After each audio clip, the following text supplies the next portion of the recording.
is the day you say no more. To sit down and pause. There's power in the pause. To rest and relax. Hey, I'm Carla White, your host of Permission to Play show, and I'm your transformation catalyst, possibility igniter for overcoming emotional overwhelm and shifting into joy, ease, and fulfillment. Are you ready? Let's play. So tell me in the chat if you've been indoctrinated into the work harder to get ahead myth, or were you fortunate enough to have permission to play? Did you ever give yourself permission to play? So most of the professional women I meet have been indoctrinated and seduced into believing that if they're not working hard every single day, all day long, they're not being the best version of themselves. It's this hustle and grind bullshit that we need to get away from. And it is bullshit and a recipe for burnout and exhaustion and complete life unfulfillment. So recently I had someone tag me in a Facebook post, and I'm just going to read you. It said, growing up, I never knew a relaxed woman. Anxious and afraid? Yes. Successful? Yes. Productive? Hell yes. Relaxed women, at ease women, women who prioritize rest, pleasure, and play, women who give themselves unconditional permission to relax without guilt, without apology, without feeling like they need to earn it. Oh my gosh, I put up my hand and said, yes, I want to be that woman. And that's what I've been striving to be, is that woman. In fact, I changed my life when I started to live by the proverb of the body heals with play, the mind heals with laughter, and the spirit heals with joy. And I'm a work in progress. You can ask my B-schoolers. They'll tell you that I show up there as me, and that I often will tell them where I needed to step into this playful, fun me, because I do have, and it's a part of my conditioning, this driven, ambitious, overachieving person that, I said I was an ambitious, overwhelmed, uptight perfectionist. And there's still some of that energy in me that hasn't yet been healed. And so, but I now know that I recognize it now. And I also do practices and processes that help me when I feel like I'm in that spin, and I can convert back. And I think I said this in the live that I did when we were talking about the difference between happiness and joy, is that there's room for all of the emotions within us because we're human. So women have been taught to succeed in ways that are unhealthy, inauthentic, and quite honestly, lead straight to burnout. And we think that if we're not doing something or marking the things off the to-do list, that we're somehow broken, or that we're missing something, and that you should always be doing something. In fact, when I posted that I wanted to be this relaxed woman, and let me be clear that just because you're relaxed doesn't mean you're not getting shit done. In fact, we have this idea that, oh, if I'm relaxed then I'm lazy, or at least this is kind of the programming that came from me. If you're not working hard, then you're lazy.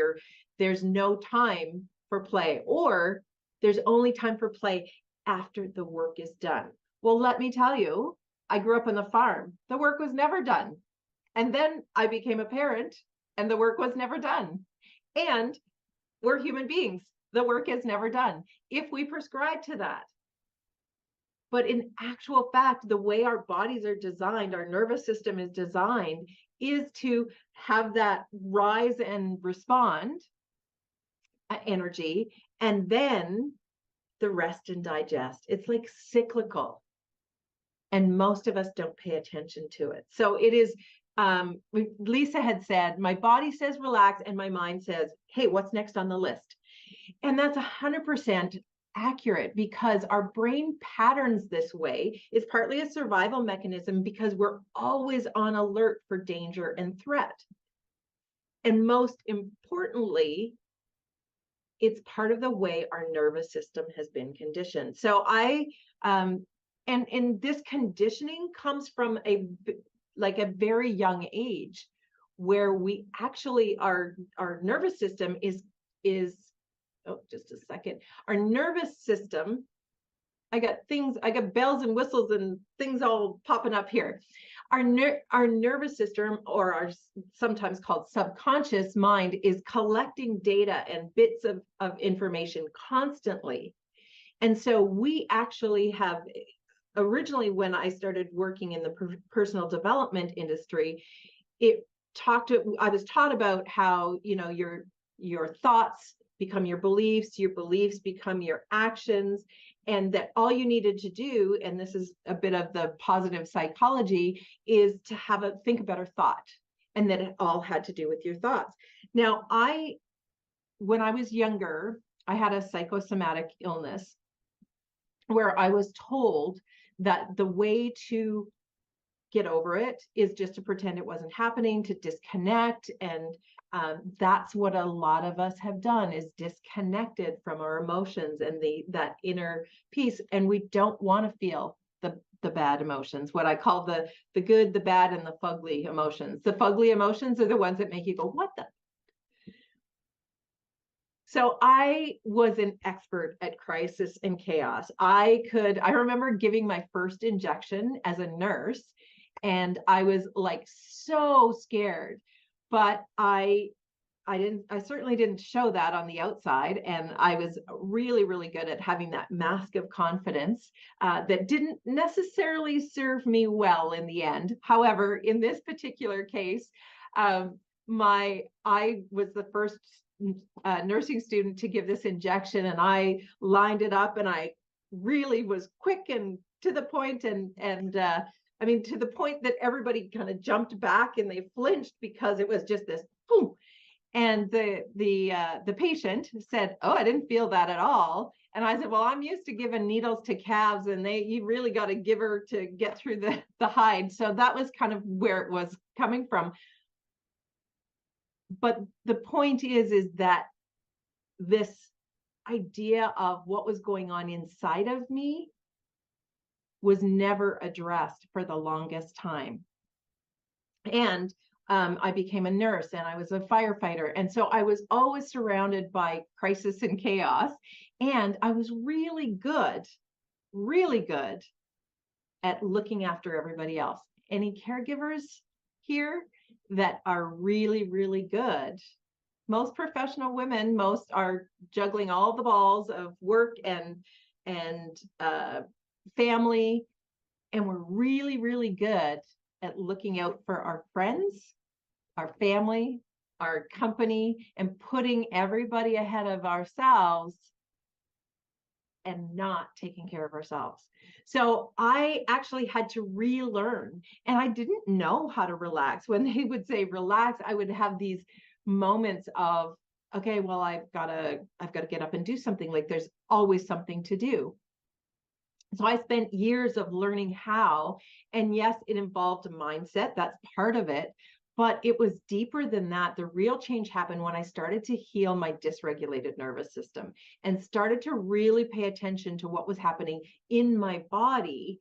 And that's a big part of the work that I do in the world now, is helping people to navigate those emotions, because the emotions are really just messages from our nervous system. And our thoughts are actually, there's this piece missing in the personal development industry where they're not paying attention. So you might have heard the feel the fear and do it anyway. The problem with that is when we're in fear, our body is constricted and it is in survival mode.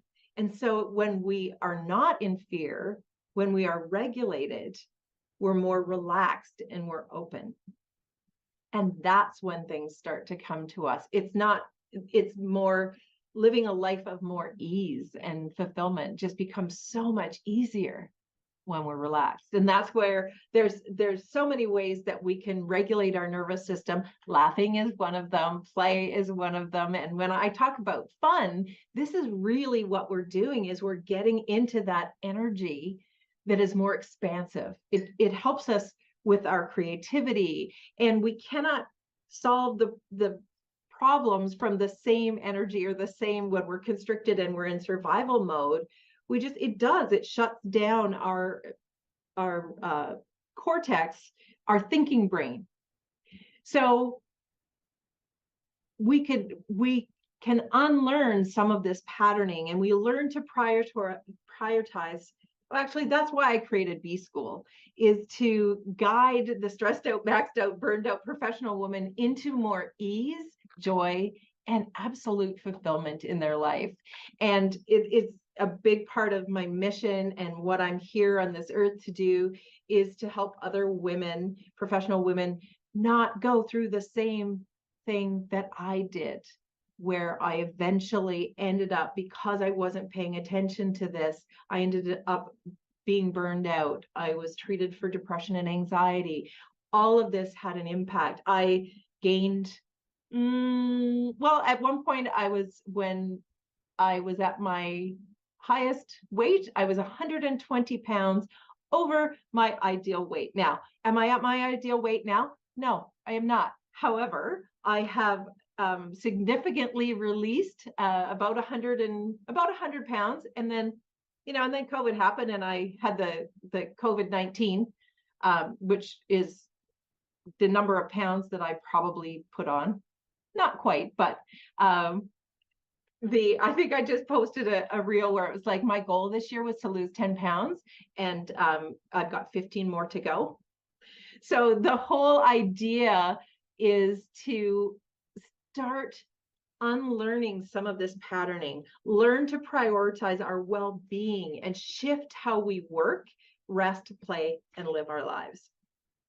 So if you have got no idea how to reduce stress and anxiety, how to boost your energy levels, how to improve your sleep quality, and improve overall health and well-being to become a relaxed woman that still accomplishes her big dreams and desires.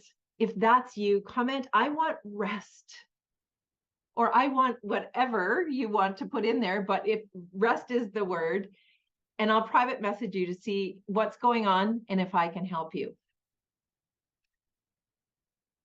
So I invite you to consider that now is the time to grant yourself permission to play, to live full out, and have an extraordinary life, because you're absolutely worth it. And you have everything within you to do just that. So please comment, share this video with your gal pals who also may need to reignite that spark, and make sure that you put hashtag permission to play so I can join you and celebrate with you.